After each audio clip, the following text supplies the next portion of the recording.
Boa noite, irmãos, graças e paz. Estamos aqui para mais um dia estudarmos o livro do Apocalipse. Tem sido uma caminhada muito prazerosa, caminhar dentro das páginas do Apocalipse, um livro que tem uma mística, né? Em que as pessoas sentem medo de ler o livro do Apocalipse, mas estamos comprovando através desses estudos, um estudo simples, não é um estudo muito aprofundado. Como disse no início, eu não sou um expert em literatura apocalíptica, mas nesse pouco que nós estamos mergulhando, nós estamos vendo que o livro não é um livro para nos dar medo, mas sim um livro para nos trazer esperança. É o nosso título, Apocalipse, uma mensagem de esperança. Então, que mais uma vez, ao redor da palavra do Senhor, nós possamos nutrir essa esperança, a esperança de que o nosso Senhor, Ele voltará, e quando Ele voltar, nós estaremos diante dEle, já justificados, já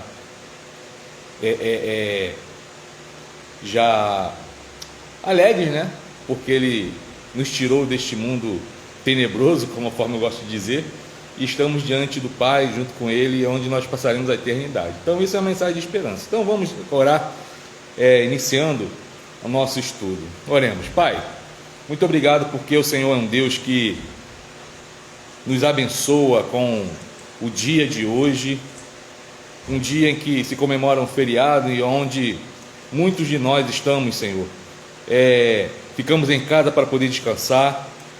Muito obrigado, Senhor, pelo ar que respiramos, pelo dia, pela nossa família, pela Tua provisão em nossa casa. Muito obrigado, Senhor, pela salvação em Cristo Jesus. Agora eu te peço, Pai, que em nome de Jesus o Senhor venha iluminar os nossos corações para podermos aprender mais e mais da Tua santa palavra, Senhor. Assim eu te peço que o Senhor continue abençoando cada irmão, Pai, que está ao alcance desta transmissão, aos irmãos que estão aqui na igreja, e assim, Pai, nós possamos seguir rumo ao céu, sempre crescendo no conhecimento da Tua palavra. Assim nós oramos, no nome de Jesus Cristo. Amém.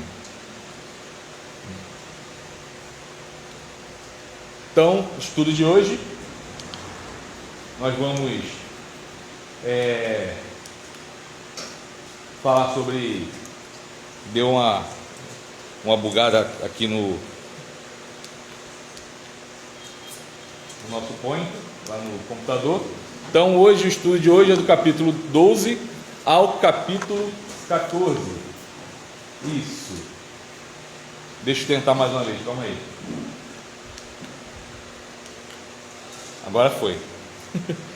Do capítulo 12 ao capítulo 14 do livro do Apocalipse, como nós temos feito toda semana, vamos fazer a leitura desses 3 capítulos. Os irmãos vão ver que não são capítulos muito longos, então vamos fazer a leitura desses 3 capítulos. Apocalipse, capítulo 12, ao capítulo 14.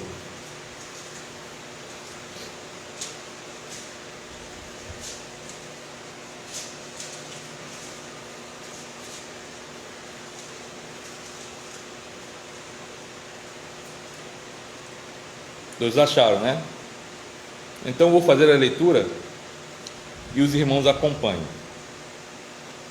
Capítulo 12. Viu-se grande sinal no céu, a saber, uma mulher vestida do sol com a lua debaixo dos pés e uma coroa de 12 estrelas na cabeça, que, achando-se grávida, grita com as dores de parto, sofrendo tormentos para dar à luz.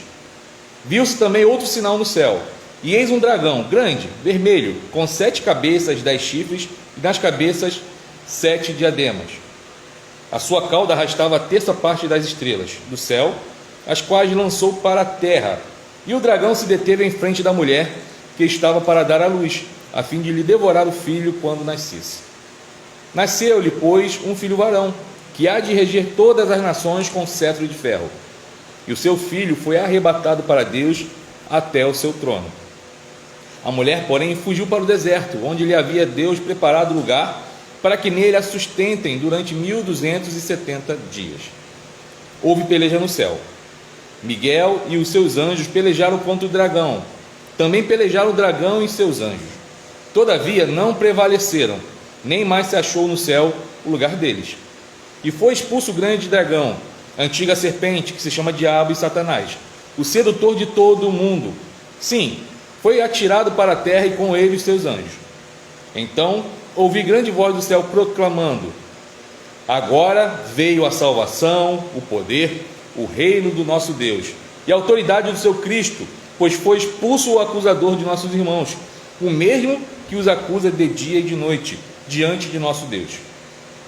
Eles, pois, o venceram por causa do sangue do Cordeiro e por causa da palavra do testemunho que deram, e mesmo em face da morte, não amaram a própria vida.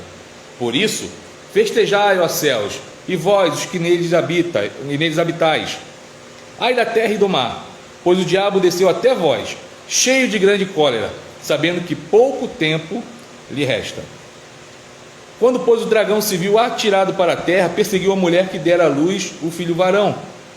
E foram dadas à mulher as 2 asas de grande águia, para que voasse até ao deserto, ao seu lugar, aí onde é sustentada durante um tempo, tempos e metade de um tempo, fora da vista da serpente.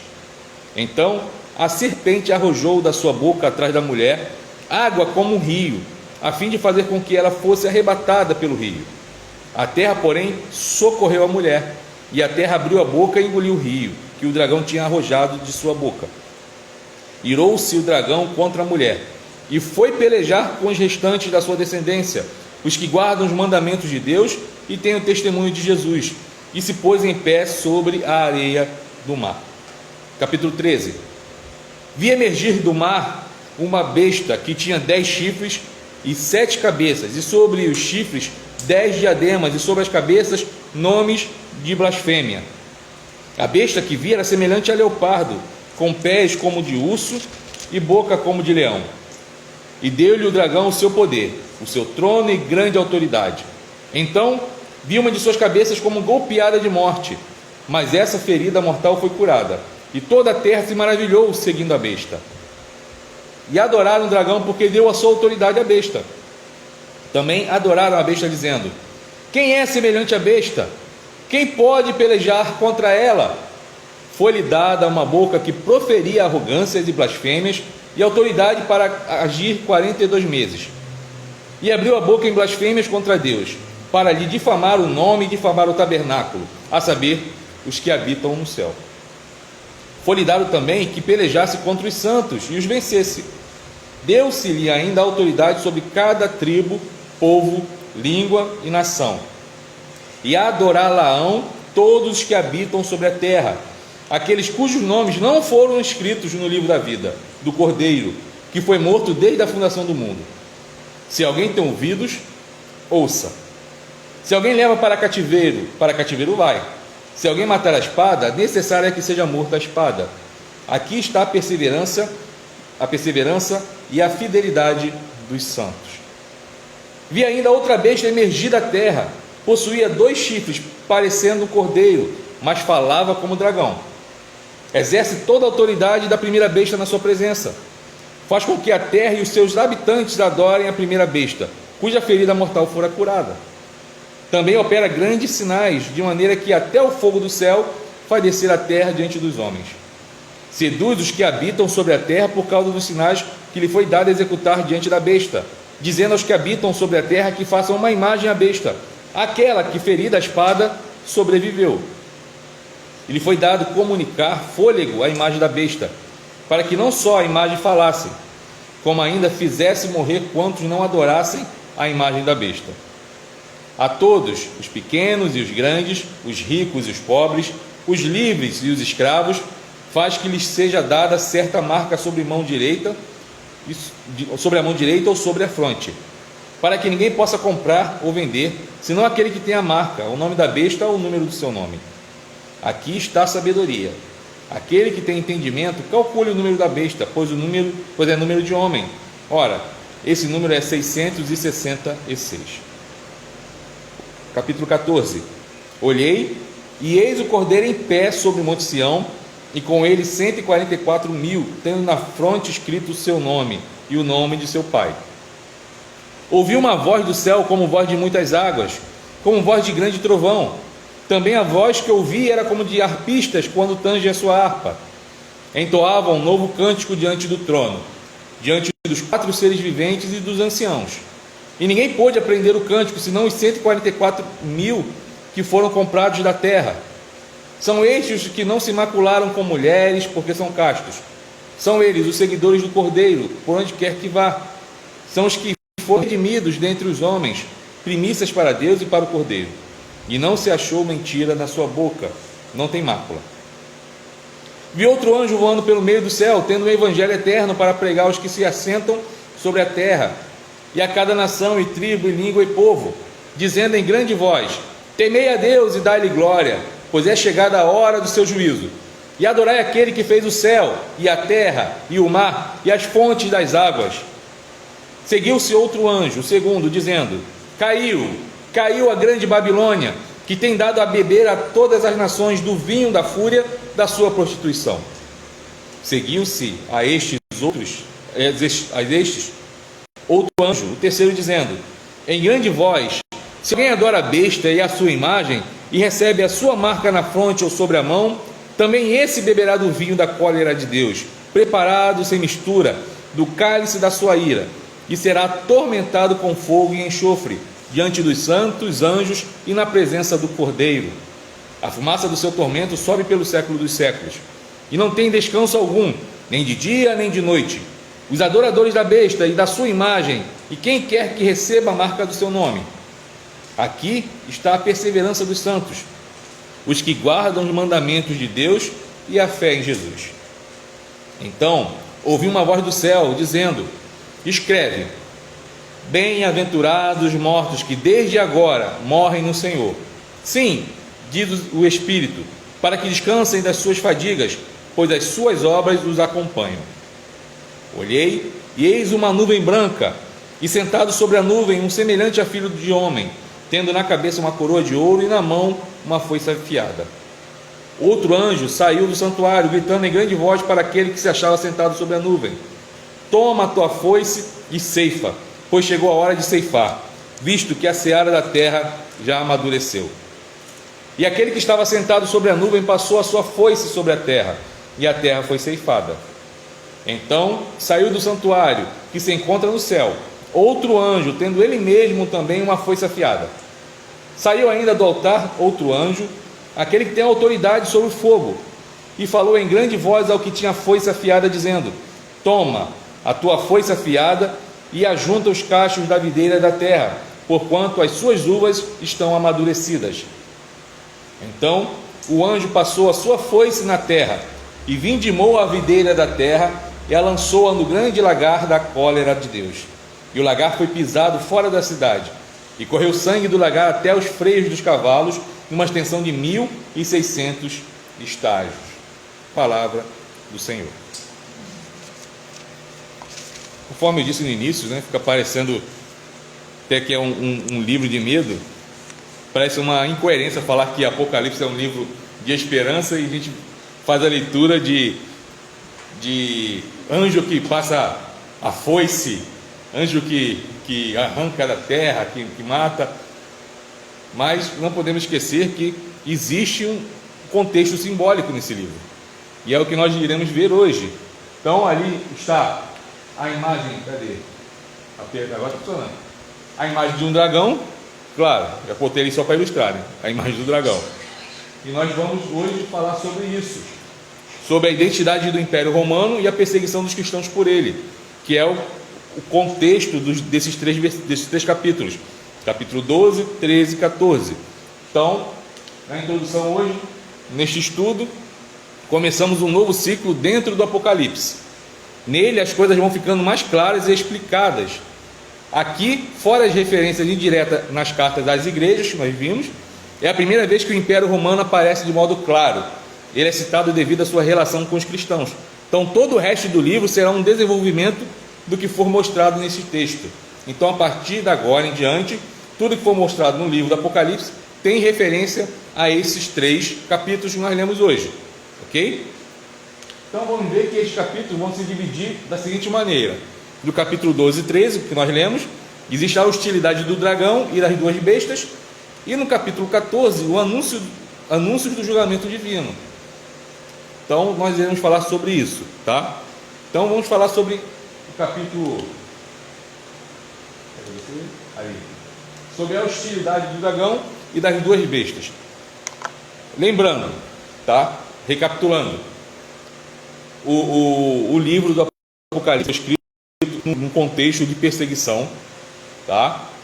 É bom lembrar sempre, aonde o imperador Domiciano, a gente vai falar sobre ele algumas vezes aqui nesse estudo, ele se coloca como um deus, era comum aos imperadores da época, e como Deus, algumas cidades da Ásia Menor, conforme nós vimos já naquela série de sermões nas 7 igrejas do Apocalipse, existiam cidades que existiam templos de adoração ao imperador, porque ele era tido como Deus. E Domiciano, ele assume esse papel de Deus e ele fala que todo mundo tem que adorar. Alguns cristãos fizeram o quê? Foram lá e não eram firmes na fé e adoraram, mas a maioria não quis adorar. Então Domiciano começou uma perseguição aos irmãos daquela época. Então começou a perseguir, começou a matar, começou a aprisionar, começou a torturar, e foi cruel. Se você gosta um pouquinho de história, pega um pouquinho da história da igreja, tá? Os mártires, tem um livro chamado Os Mártires de Roma, um negócio assim, eu esqueci o nome do livro agora, vou ver se semana que vem eu trago o nome do livro, que fala sobre esse período. Conforme já disse, né, irmãos nossos que eram colocados como tochas, era ateado fogo, eles eram presos a postes, eram embebidos de combustível, alguma coisa assim, e eram tocados fogo, enquanto o corpo dos nossos irmãos estavam queimando, eles estavam clareando festas dadas em homenagem ao imperador e a deuses. Muitas dessas festas eram orgias, que era muito comum naquela época na sociedade de Roma, né? da elite de Roma. E os nossos irmãos estavam ali sofrendo. Quantos não foram jogados dentro de arenas, e animais selvagens, tigres, leões, iam lá e estraçalhavam, comiam os nossos irmãos? Quantos? Eu li uma vez um texto de fala sobre Blandina, se eu não me engano foi uma mulher que foi morta numa dessas arenas aí. Eu não vou contar a história para não distorcer a história, mas relatam que ela, enquanto todo mundo ficava quieto para os animais não atacarem, ela levantou e não sei se ela começou a orar, se começou a cantar, e o animal veio. Então ela foi tida como um exemplo de fé, e outros casos também. Então João, ele recebe essa revelação, ele escreve essa revelação através de símbolos. Para quê? Para poder enviar às igrejas. O livro do Apocalipse, ele foi escrito na época para as 7 igrejas. Então, no contexto de perseguição, ele foi escrito com simbolismos, aonde os perseguidores pegavam e achavam que era uma historinha. Imagine só, um dragão com 7 cabeças e 10 chifres, 7 diademas. A pessoa vai olhar e fala assim: isso não existe, que história é essa? Vai embora. Pegava e deixava ir, porque eles queriam pegar algo que comprovasse que eles estavam traindo o império. Eles pegavam o texto, olhava e não tinha nada que comprometesse, pode ir. Mas os irmãos que recebiam a carta sabiam que já estávamos falando. Então, a partir do capítulo 12, João começa a falar sobre essa questão do Império Romano que estava perseguindo a igreja.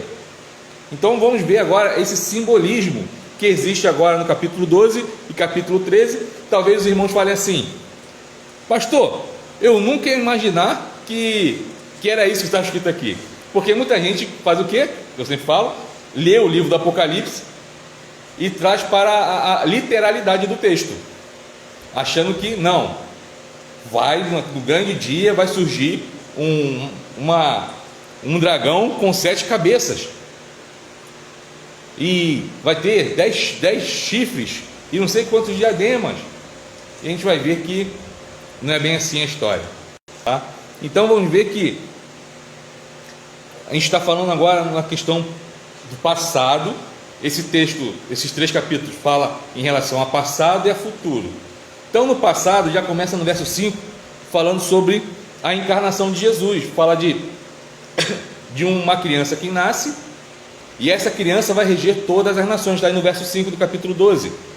E vai reger com cetro de ferro, e vai ser o que? Arrebatado para Deus até ao seu trono. Está falando de Jesus Cristo. Jesus Cristo nasceu, tá? Ele nasceu, ele é o Rei dos Reis, e fala que esse filho dessa mulher, ele vai ser arrebatado, e ele foi arrebatado, certo? Ele morreu, ressuscitou, e lá no início de Atos, o que acontece? Ele está conversando com os discípulos, e daqui a pouco ele é assunto aos céus. E o anjo fala o que para ele? Para eles: ó, do mesmo jeito que ele vai voltar um dia. Então já começa a falar do que aconteceu com Jesus. A mulher aqui é o símbolo vem simbolizando Israel, de onde vem Jesus, tá? E também simboliza a igreja, cuja descendência é perseguida pelo dragão. A gente vai ver aqui no verso 17. Então essa mulher, ela é o símbolo de Israel, da onde veio Jesus, e também é o símbolo da igreja, que a sua descendência é perseguida pelo dragão. Vamos falar a verdade: a igreja é ou não é perseguida pelo diabo? A gente acha que, tem pessoas que acham que só porque somos presbiterianos a gente não acredita que exista diabo. Diabo existe, e nós travamos uma luta com ele. É uma luta espiritual, a própria palavra de Deus diz isso. A nossa luta não é contra a carne nem sangue, mas contra o quê? Os principados, potestades, contra o reino do mal. Então existe. Então nesse momento há uma guerra espiritual, há uma batalha espiritual. Então a igreja ela é perseguida pelo dragão, que é Satanás, e a criança que nasce aqui é Jesus Cristo. Então já conseguimos decifrar pelo menos uma parte do início do capítulo 12, tá? Então até vimos que fala de uma mulher. Essa mulher simboliza Israel, tá? Da onde vem Cristo. Ele nasce de Israel. Jesus, ele vem do povo judeu. Também simboliza a igreja, tá? Que é a descendência. Nós somos descendência dessa mulher. Fala sobre Jesus Cristo, que é essa criança que nasce, e fala sobre o dragão, que é Satanás. Esse dragão que tem 7 cabeças, que são alguns simbolismos. Então, o dragão ele quer fazer o quê? Quer devorar o filho da mulher. A gente vai ver isso no verso 4. Ele quer devorar o filho da mulher. Ou seja, ele quer matar Jesus Cristo antes que ele consumasse sua obra na cruz. Vamos lembrar lá a historinha que a gente aprende lá na escolinha bíblica dominical ou na UCP. Jesus nasce, aí vem os magos, tá?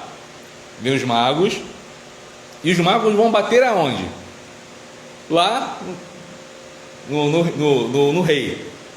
Aí chega assim: não, porque vimos a sua estrela. E o rei fica interessado: calma aí, o rei? Vai lá e veja onde ele está, para que depois eu possa adorá-lo também. Eu estou aqui parafraseando rápido porque o nosso horário é curto. E depois ele intenta contra a vida de Cristo. Ele mata todas as crianças até a idade de 2 anos, certo? E o que acontece com Jesus? Ele não é morto.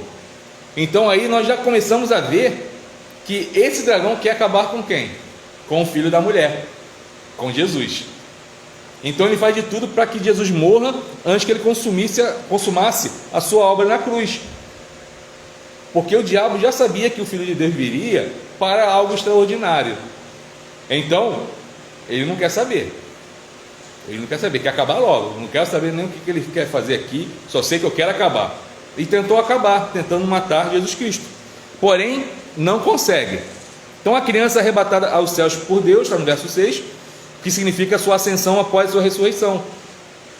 Então o diabo não consegue matar, a criança cresce, consuma a sua obra e depois ela é arrebatada aos céus. Então o objetivo desses 6 primeiros versículos é mostrar como o diabo foi mal sucedido ao tentar destruir o Senhor Jesus Cristo.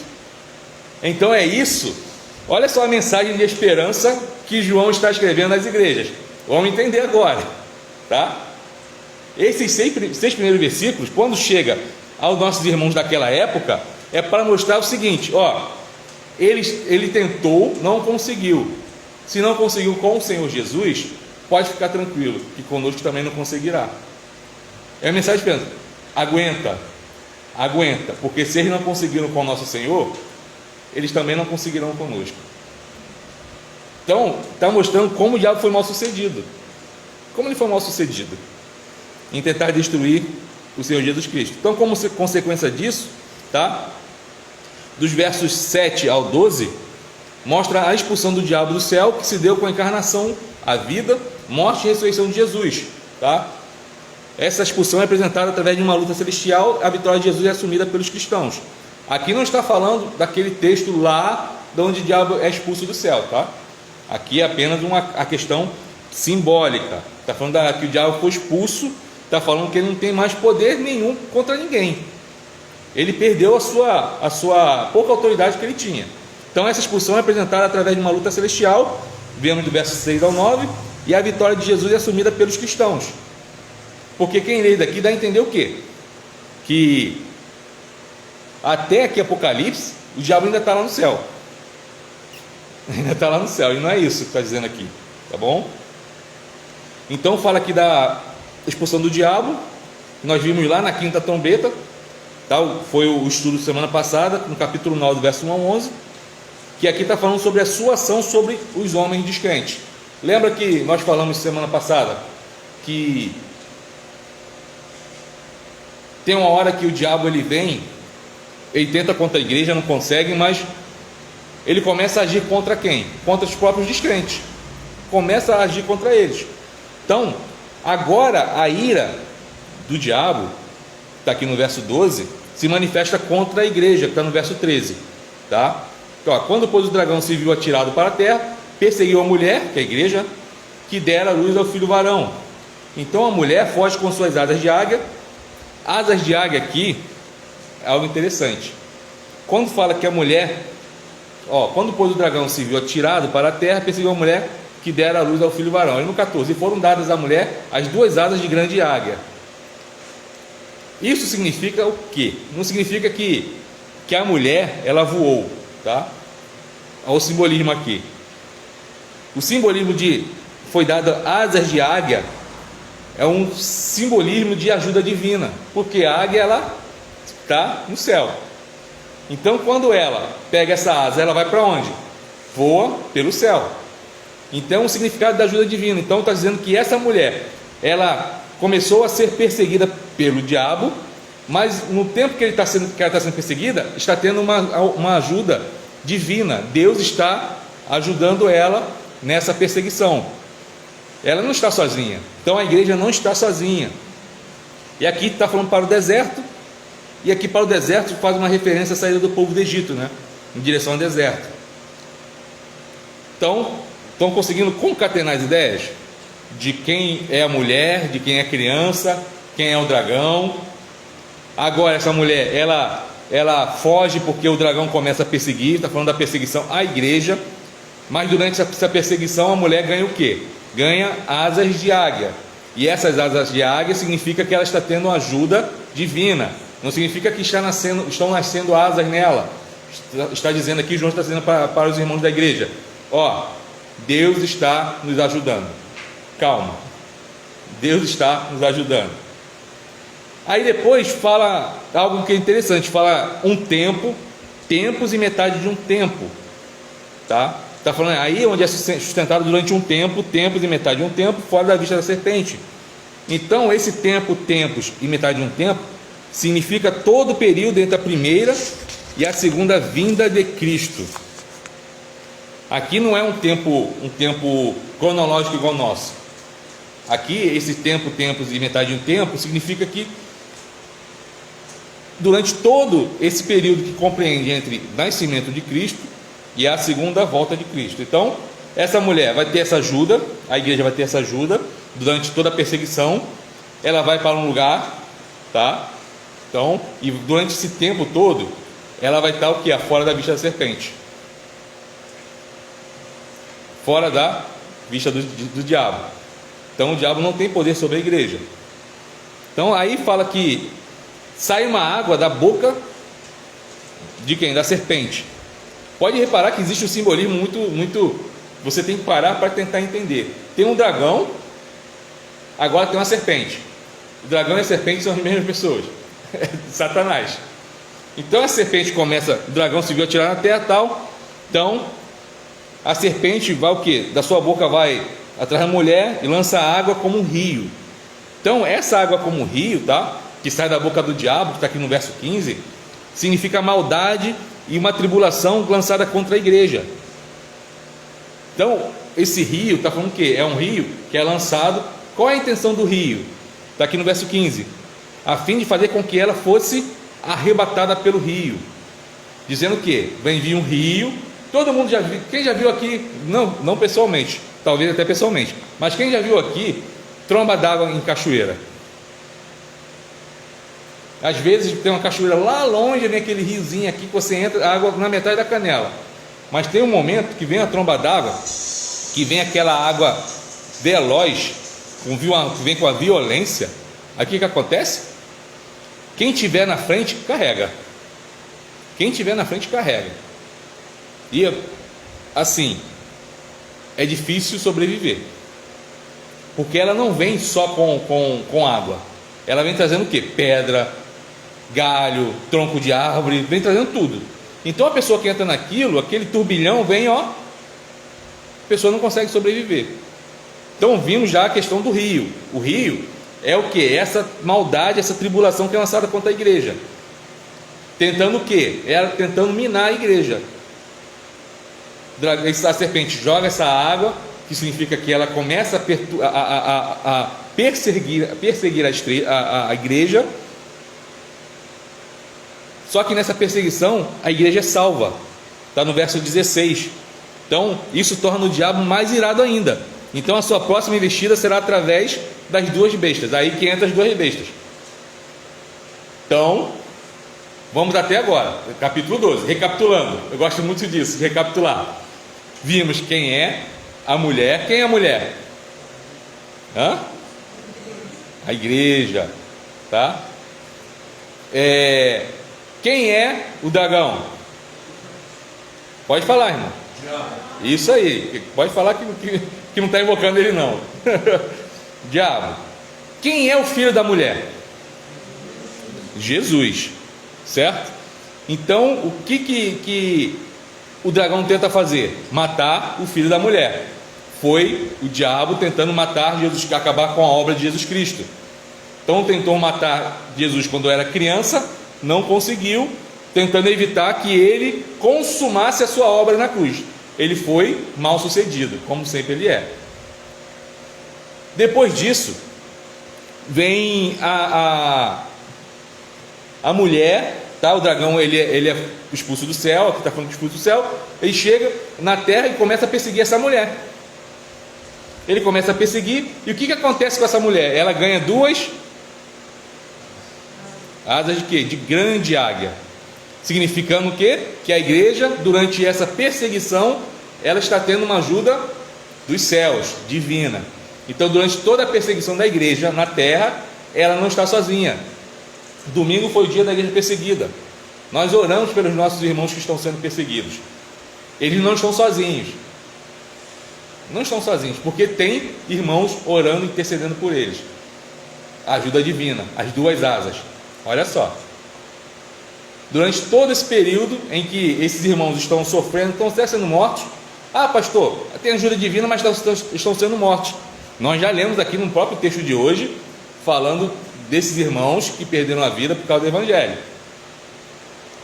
Ter ajuda divina significa que vão ser libertos da morte. Mas o texto diz que eles não negaram até a morte o nome de Cristo.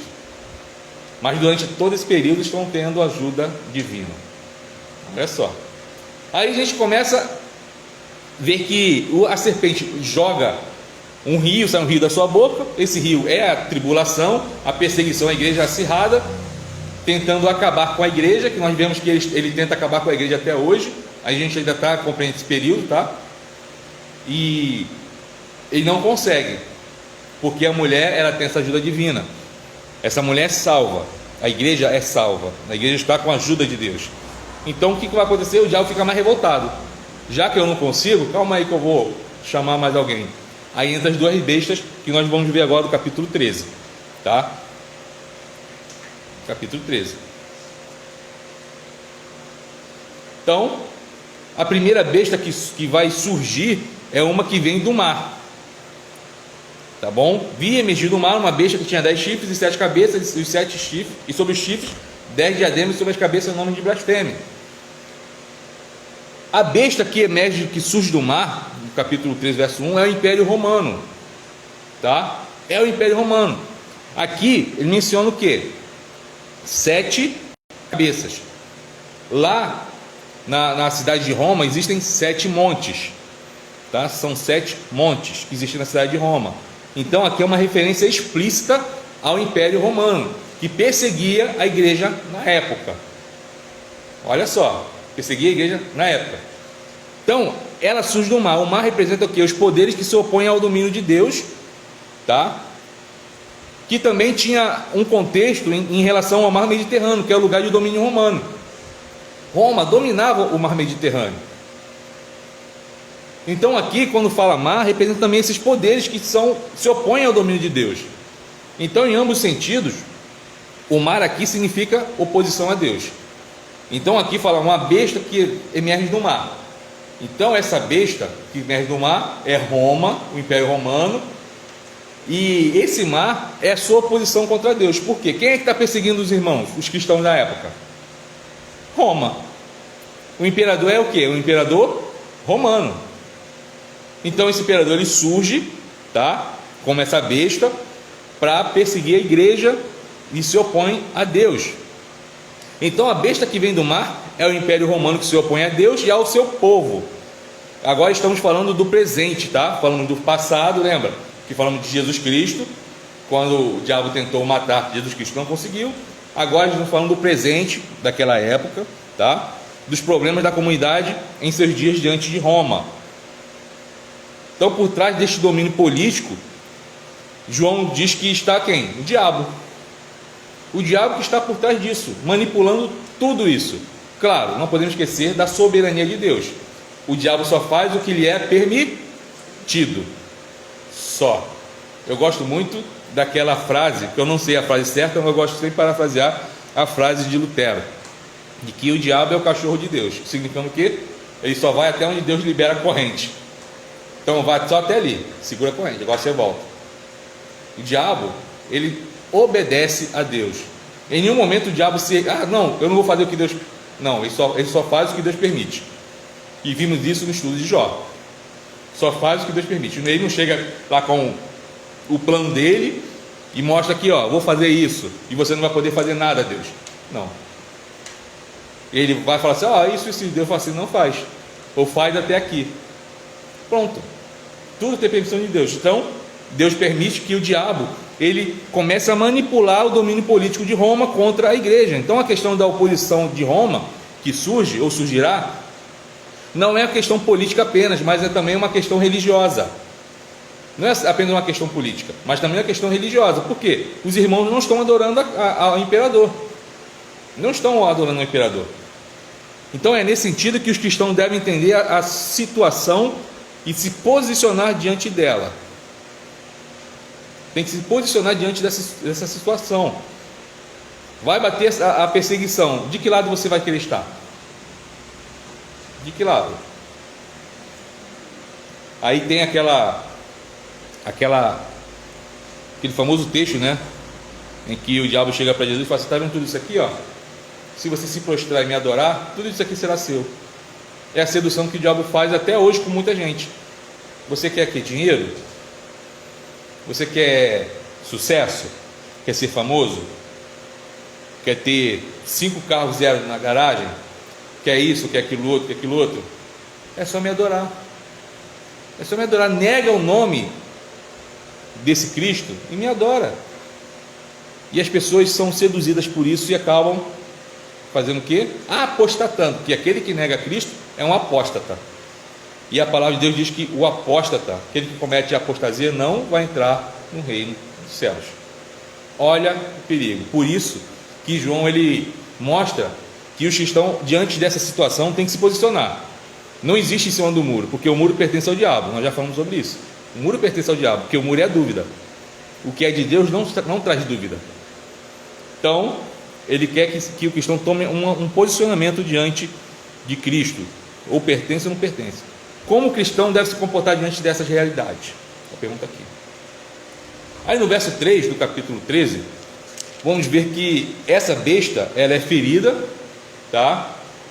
Ela foi golpeada de morte, aqui ó, uma de suas cabeças. Como golpeada de morte, nós vimos que são várias cabeças, né? Mostra ali um de leão, de leopardo e tal. Uma delas foi ferida de morte e ela é curada. Então é curada. Então lá significa que o imperador romano, cabeça significa o imperador romano, tá? Portanto, há um imperador que arroga o direito de ocupar a mesma posição de Jesus como ressurreto. Por quê? A cabeça ferida de morte que é curada, lá no texto original, é muito parecida com a afirmação sobre Jesus, que é o cordeiro que tinha sido morto.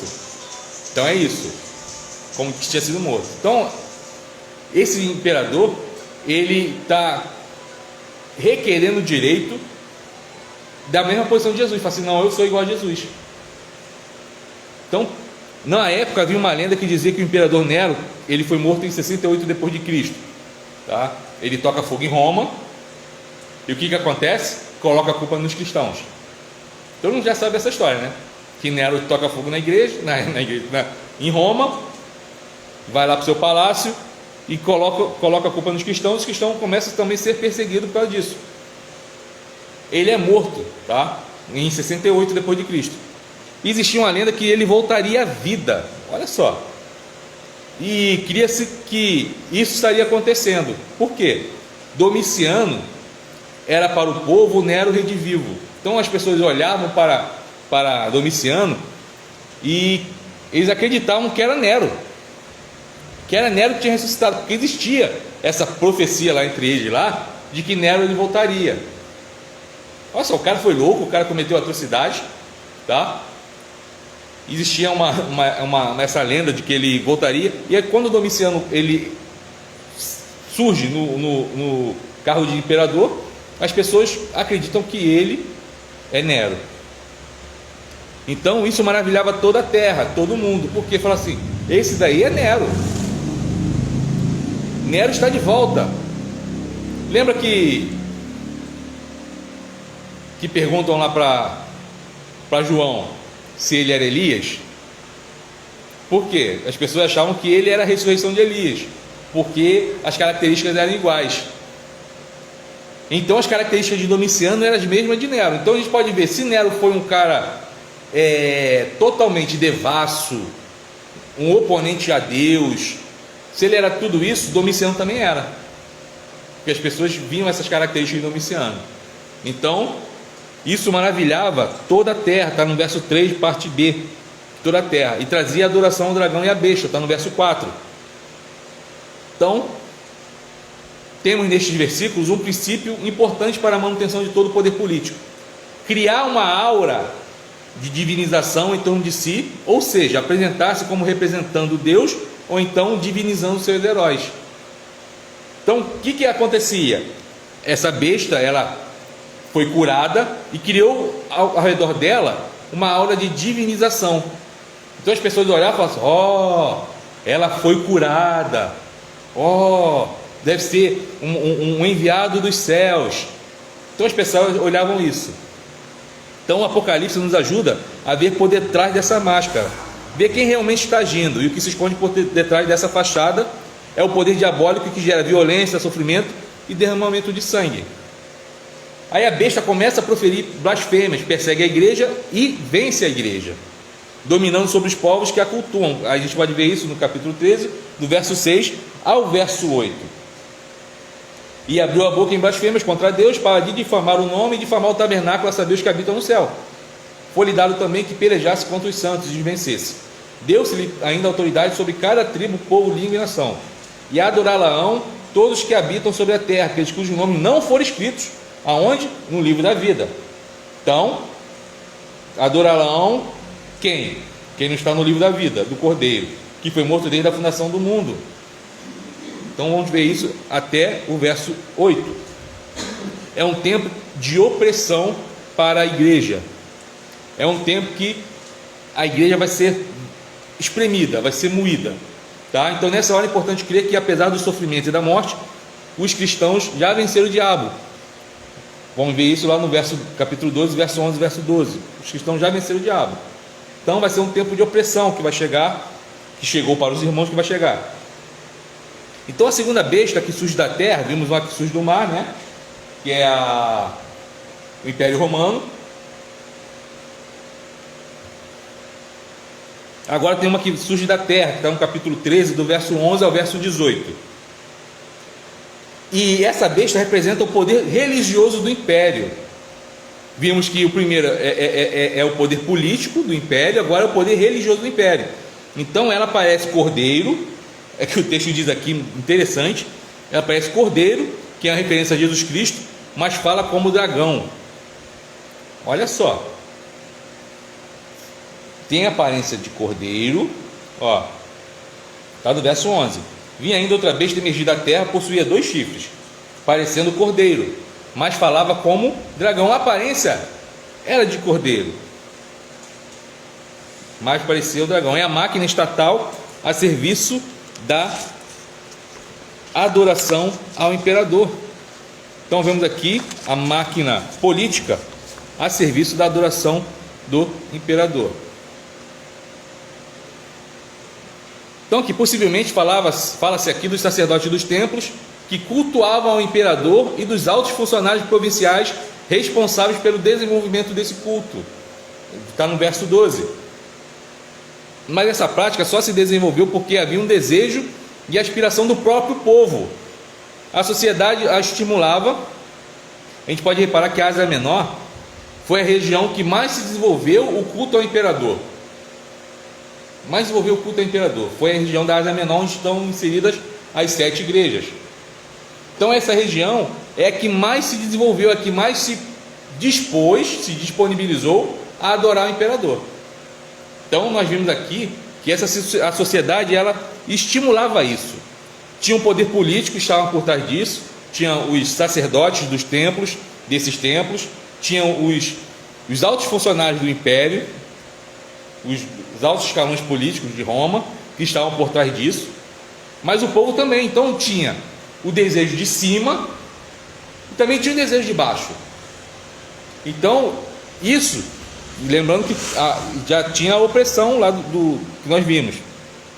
Então a sociedade aceitava de bom grado a ideia de fazer imagens em homenagem ao imperador para cultuá-lo. Vamos ver no verso 14. Depois eu convido os irmãos a em casa lerem com mais calma as 7 igrejas. As 7 igrejas, que os irmãos vão ver que existia, fala o quê? Onde está o trono de Satanás? Que trono de Satanás é esse? As pessoas vão achar logo que é um centro, sei lá, de macumba, alguma coisa assim. Não tem nada a ver com isso. Não tem nada a ver com isso. Quando o texto lá diz que aonde está o trono de Satanás, é onde estava o quê? A adoração ao imperador. É ali. Então, os cristãos, por não adorarem a imagem do imperador, declarando o Senhor, eram mortos. Eram mortos. O imperador, tá? Ele tinha a moeda, na época ela era cunhada, e tinha a palavra Kyrios César.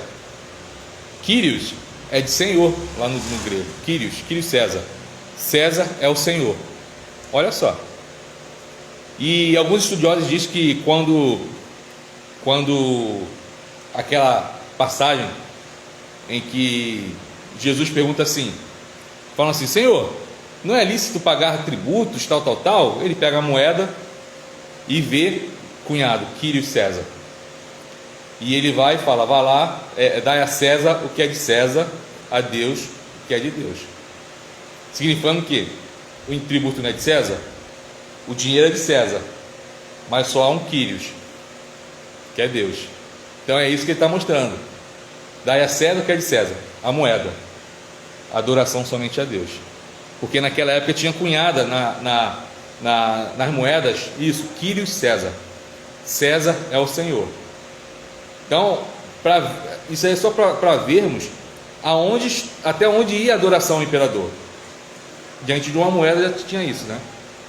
Então os cristãos não adoram a imagem do imperador, não declaram o Senhor, e acontece o que com eles? Está aqui no verso 15, eles são mortos.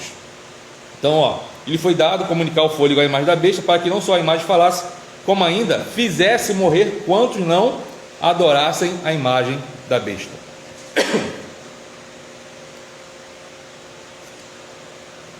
Eu acho que os irmãos estão começando a entender mais ou menos a simbologia, né? Então essa segunda besta, enquanto manifestação religiosa, ela vai fazer o quê? Vai operar sinais.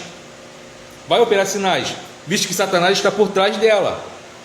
Então, lá em 2 Tessalonicenses, eu vou abrir aqui, tá?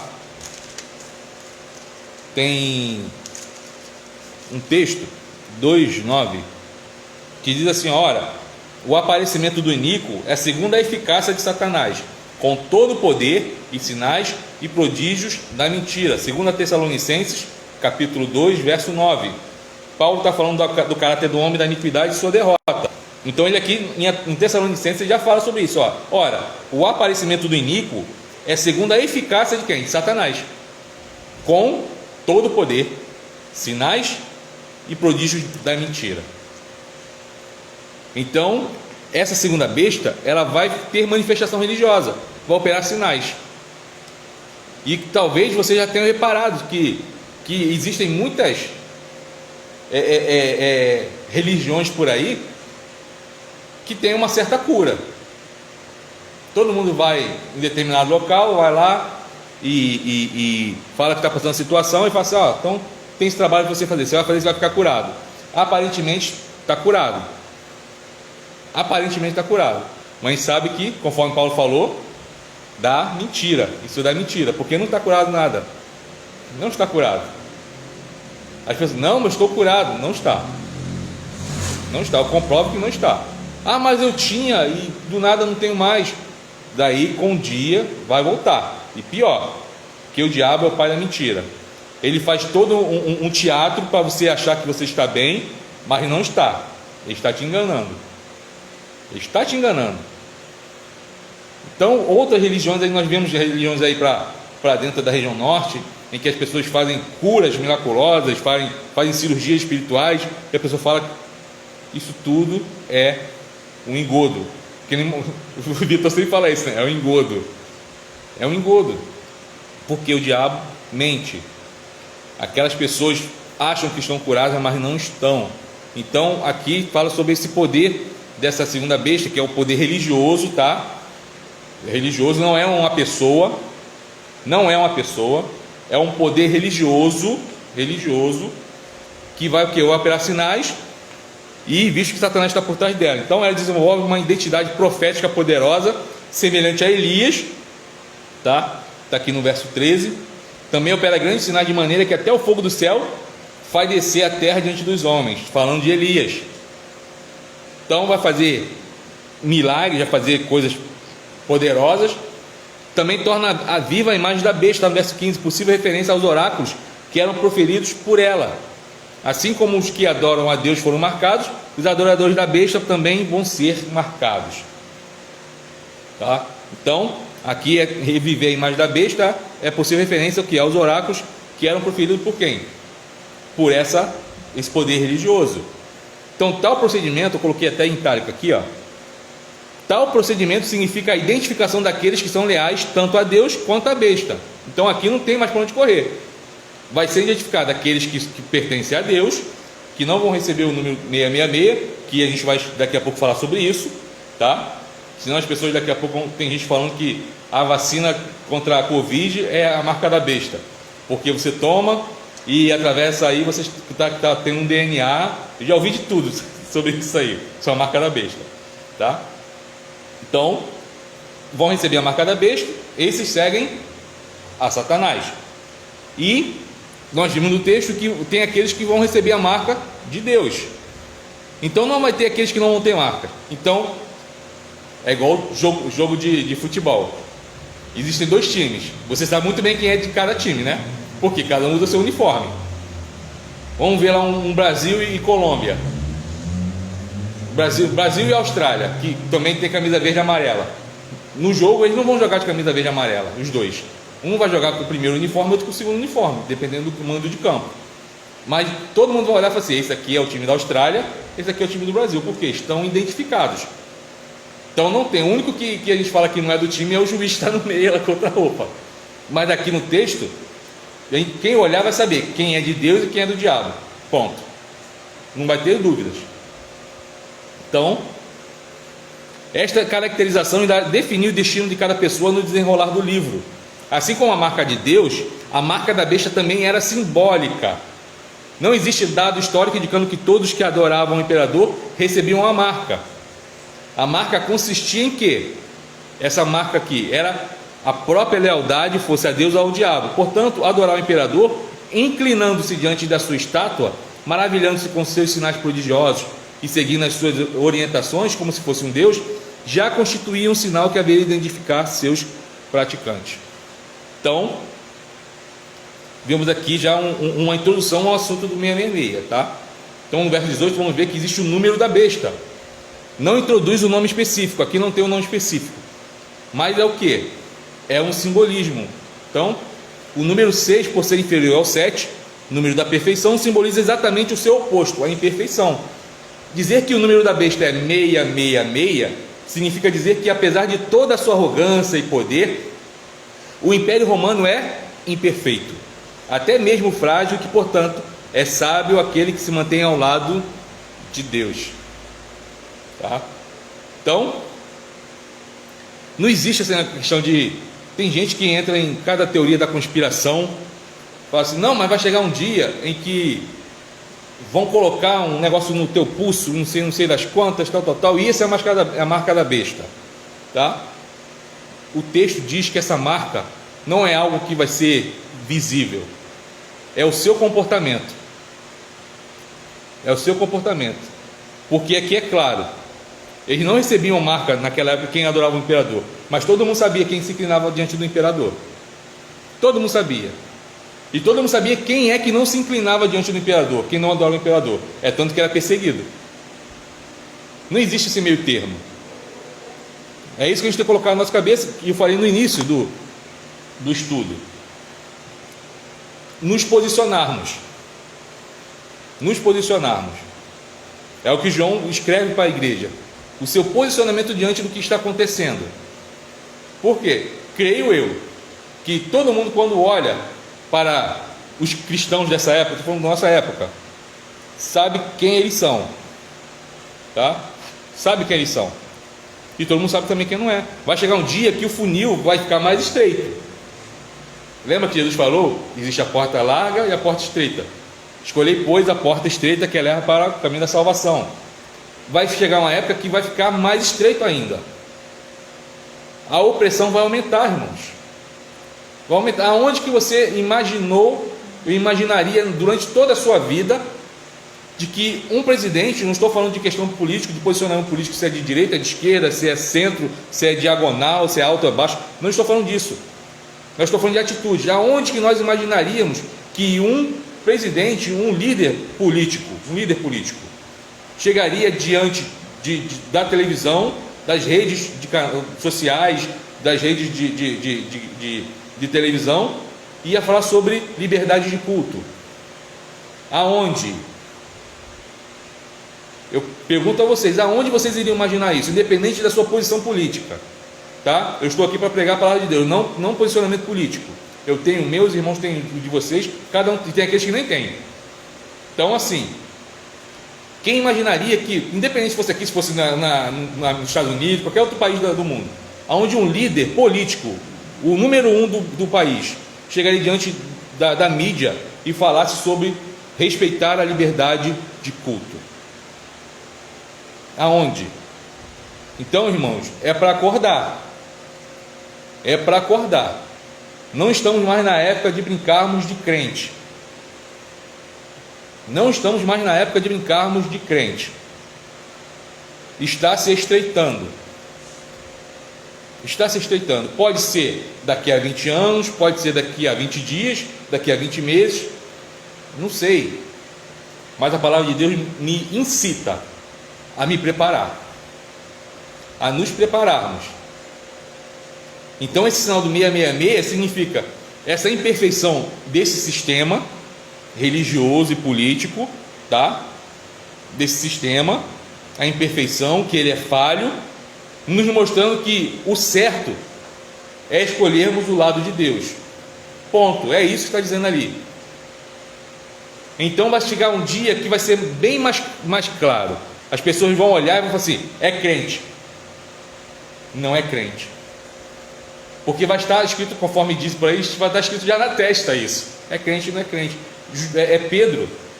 Jesus é preso, Pedro segue de longe. Eu costumo sempre defender Pedro, eu sou advogado de Pedro, e todo mundo mete malho em Pedro, fala que ele olhou quando estava andando sobre o mar, ele olhou e para as situações que estavam ao seu redor e afundou. Mas eu como advogado de defesa, falo que ele foi o único corajoso, porque todo mundo ficou gritando lá, imagina o grito: fantasma, fantasma. Ele disse: ó, se tu for de Cristo, deixa eu ir até ele. Vem. Ele foi corajoso. Jesus é preso. Quem é o único que acompanha ele de longe? Pedro. O texto não fala de João, não fala de Marcos, não fala de Mateus, não fala de Pedro. Jesus está sendo preso e ele vai lá, e as pessoas olham para Pedro e falam o quê? Você é um deles. Você se parece com eles. Olha só, olha a marca. Daqui a pouco ele sai de perto, vai para outro lugar. Com certeza ele deve ter feito alguma pergunta, ou perguntar alguma coisa para ele, que na hora que ele fala: você é um deles, você fala igual a eles. Olha a marca. Vai chegar um dia que na hora que você abrir a sua boca, as pessoas vão olhar para você e falar assim: é crente, é cristão. Por enquanto estamos nessa maravilha, mas vai chegar um dia que vai se estreitar. Aí essa marca 666, as pessoas às vezes não conseguem dormir achando que não estão inventando um chip e não sei o que, e a vacina que está aí, a vacina que isso. Não, irmãos, não é isso. Não é isso. Eu não estou falando que o diabo não tenha a inteligência suficiente para tentar inventar umas coisas dessas. Ele tem. Ele é astuto, é sagaz. A palavra de Deus diz isso. Mas o que a palavra de Deus diz sobre essa marca da besta é sobre isso, sobre a atitude. As pessoas olhavam para as pessoas da época e sabiam que eles adoravam o imperador, adoravam esse poder imperfeito que é o 666, imperfeição, que é o número de homem, de perfeição. E as pessoas que não adoravam eram perseguidas, porque eles viam que aquelas pessoas eram cristãs, e aquelas pessoas eram levadas para morrer, para serem mortas. Então é isso que o texto está falando, tá bom? Então, quem estava esperando até esse momento o estudo de Apocalipse para saber sobre o 666, talvez eu tenha frustrado a espera de algum irmão, achando que eu falei: não, 666. Tem uma época na minha infância e adolescência que falavam que esse número estava escrito debaixo do chapéu do Papa. Talvez o irmão já tenha escutado isso, falando que era um determinado Papa que era isso, porque porque ele é a besta que surgiu da terra, e não sei das quantas, falando que era um determinado Papa. O Papa morreu, já vieram mais dois. Eu ouvi isso quando nasceu.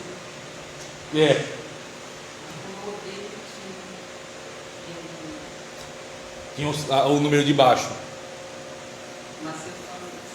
Então assim, e vimos que não é um político, não é uma religião, é um sistema que vai gerenciar o mundo todo, tá? É o que estava mostrando ali. É um sistema que vai gerenciar o mundo. Então a besta é um poder político que também não deixa de ser religioso, que no fundo também tem um quê de religioso.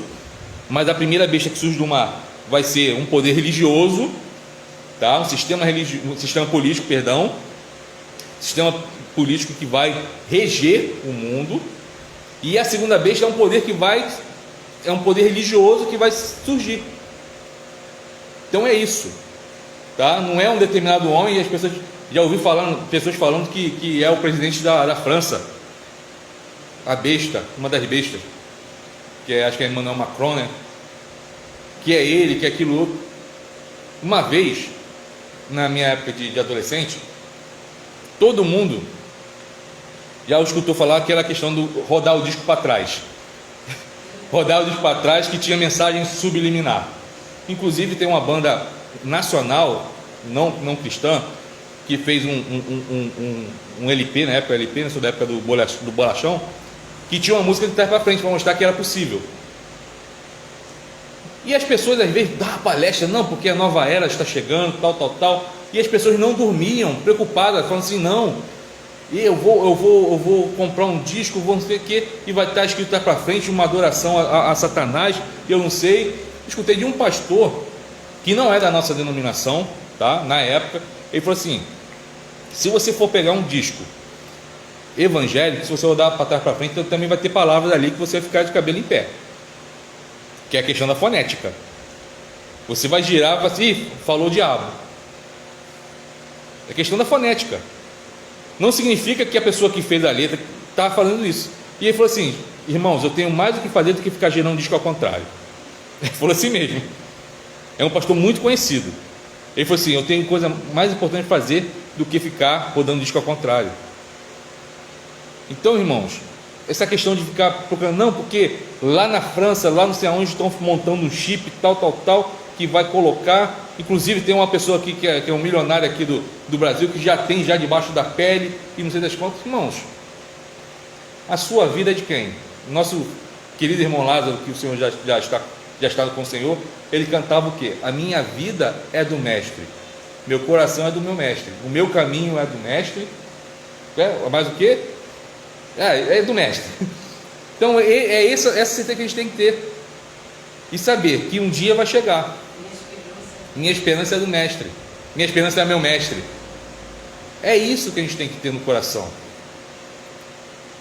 Não estou falando que a gente tem que, não, vou relaxar. Não, você tem que ficar observando, porque aos poucos isso está se estruturando. Se você for olhar, isso está se estruturando no nosso país, nos nossos dias.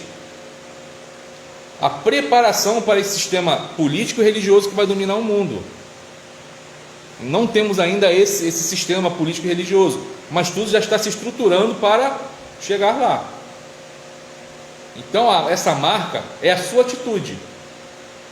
Por isso que a palavra de Deus diz o quê? Aquele que é santo, santifique-se cada vez mais, e aquele que é impuro, vai para a sua impureza. São os finais dos tempos, e é esse sinal que a gente vai levar. O mundo vai olhar para nós e vai falar assim: esses servem ao Cordeiro. E vai olhar para aquele outro e falar: esses não servem ao Cordeiro. É a marca da besta. Amém? E aqueles que é de Deus, o texto diz que receberão a marca de Deus. Então, na verdade, aqui aí vai colocar aqui, tem o sinal da besta, aquele que se sente fascinado pelo estilo de vida da sociedade, aquele que idolatra uma ideologia, seja qualquer uma delas, aquele que coloca um propósito de vida materialista para si, aquele que se deixa guiar por um estado totalitário ou pseudodemocrático, etc. Todas essas expressões de vida e na realidade de fé, quando se tornam senhores da nossa vida, marcam com o sinal do verdadeiro dirigente do nosso destino, o diabo. Então aqui, é por isso que devemos lembrar sempre: a característica desses sistemas é 666, ou seja, eles são imperfeitos. Temos tido discernimento disso. Irmãos, já são 8h10, mas eu prometo não demorar mais no segundo item ali, tá? Anúncio do julgamento divino, que é o último capítulo, tá?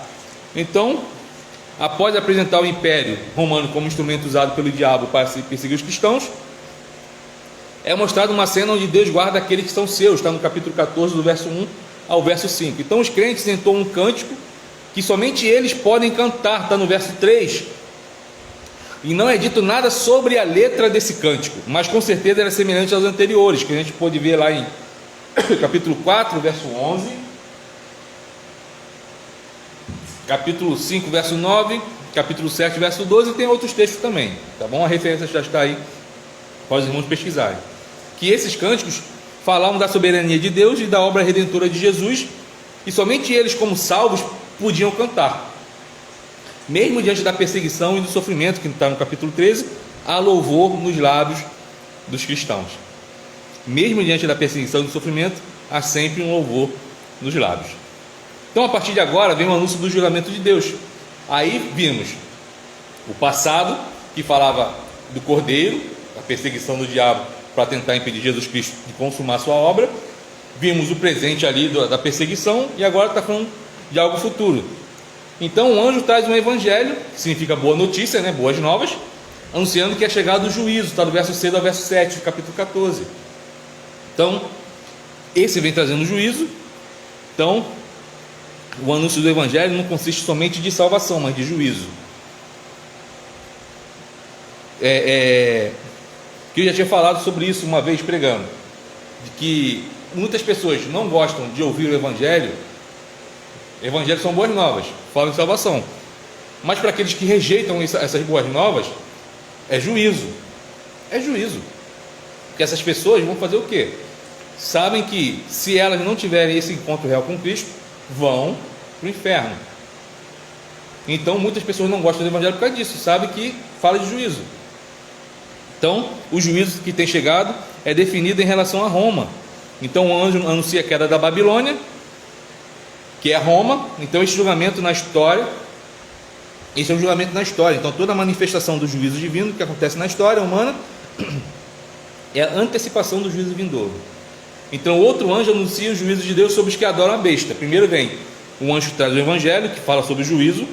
Outro anjo anuncia o juízo de Deus sobre os que adoram a besta, tá? Então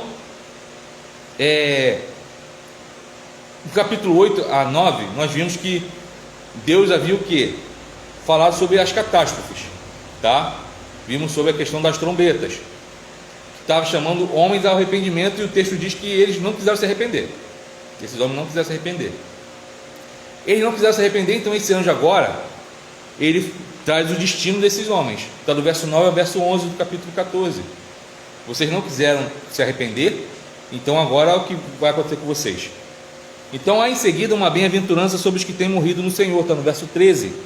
Isso mostra que Deus nunca esquece daqueles que lhes são fiéis. Porém, há a descrição do juízo final, está do verso 14 ao verso 20, que é onde você vai ver que está escrito a ceifa em cima. Então, qual é o objetivo? O objetivo é que aqueles que adoram a besta serão atirados no grande lagar da cólera de Deus. Então o capítulo 14 fala, portanto, do juízo de Deus, que é mais específico do que eu já apresentado anteriormente, e que enfoca aqueles que não temem. Então o capítulo 14, o foco dele é aqueles que não temem ao Senhor. Então traz de certa forma consolo para os que sofrem, e já é uma resposta à oração de justiça, lá no capítulo 6, verso 10, lembram? Que nós estudamos, que eles pedem justiça, e um anjo vai e joga aquele incensário sobre a terra. Todo mundo lembra disso, deve ter tido uns 3 estudos atrás. Então, isso já é uma resposta à oração dos fiéis que pediam justiça. Então esta justiça será mais desenvolvida agora nos capítulos seguintes, tá bom? Espero que os irmãos não fiquem decepcionados se eu não falei aquilo que os irmãos achavam que ia falar, tá? Que ia surgir um dragão voando, igual os filmes aí, que ia surgir um monstro do mar, que iriam receber chip debaixo do braço. Não é isso. O Apocalipse é um livro que vem trazer esperança, não medo, que já disse, e é um livro que traz simbolismo, mostrando o cuidado de Deus com os seus e o juízo de Deus para aqueles que não querem nada com Deus, que são oposição a Deus. Então, na conclusão, vamos ver o que? Os capítulos 12 e 14 cobrem, como as sessões anteriores, o passado, o presente e o futuro.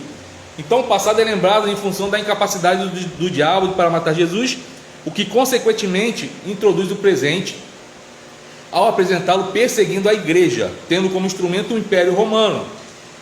Já o futuro mostra o outro lado da realidade ao declarar que aqueles que hoje perseguem, no futuro, através do juízo de Deus, serão perseguidos.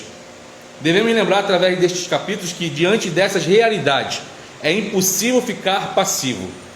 Ou se tem a marca de Deus ou da besta. Então, novamente, João é radical. Como nós vimos nas exposições das epístolas, as epístolas elas nos mostram sobre o amor. E João é radical. Não existe meio termo. Ou você ama ou você odeia. Não era isso que nós vimos? Ele é radical aqui de novo. Não existe meio termo. Ou você tem a marca de Deus ou você tem a marca da besta. Não existe aquele que está desmarcado. Não tem como. Ou é um ou outro. Esse é o sinal da besta e esse é o sinal de Deus. Que a gente possa seguir em fé nessa caminhada, pedindo a Deus que nos fortaleça para que, se for do propósito de Deus, passarmos por esse período, que possamos ser fiéis até a morte. Porque, em nome de Jesus, todos nós temos a marca de Deus, onde as pessoas olharão e verão essa marca em nós. Que a gente possa ter o discernimento também, identificar a marca da besta, que é essa marca daqueles que não seguem a Cristo. Que Deus abençoe a sua vida, a vida dos nossos irmãos que estão através da transmissão. E semana que vem estaremos aqui novamente estudando mais um pouco do livro do Apocalipse. Eu achei que seria um estudo longo, apesar que hoje já é o estudo de número 7. Então, assim, passou muito rápido. Na hora que eu estava digitando e estava fazendo o slide, ajeitando o slide, eu falei assim, estudo de número 7 já se passou um mês que estudamos o livro do Apocalipse. Já estamos já no capítulo 14. Então, falta pouco para 21 ou 22, né? Falta pouco para chegarmos no último capítulo, 22. Tem problema com o número. Então, falta pouco. Então, assim, a gente vai vendo que é um livro que nos traz esperança. Vamos ficar de pé, vamos agradecer a Deus por esse estudo, que o Senhor te dê um restante de noite abençoada, que você possa ter aproveitado, aqueles que não trabalharam, possa ter aproveitado o feriado de hoje, tá, para descansar, e que o Senhor nos dê um final de semana abençoado, em nome de Jesus. Pedir a irmã Sandra que faça a oração final, depois estaremos impetrando a bênção.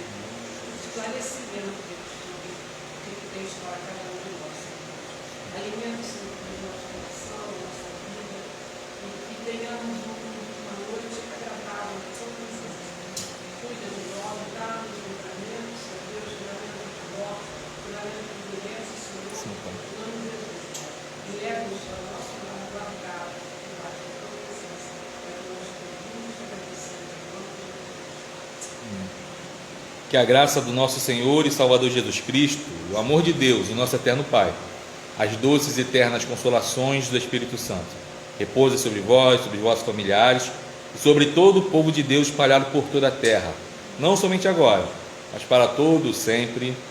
Amém. Deus te abençoe.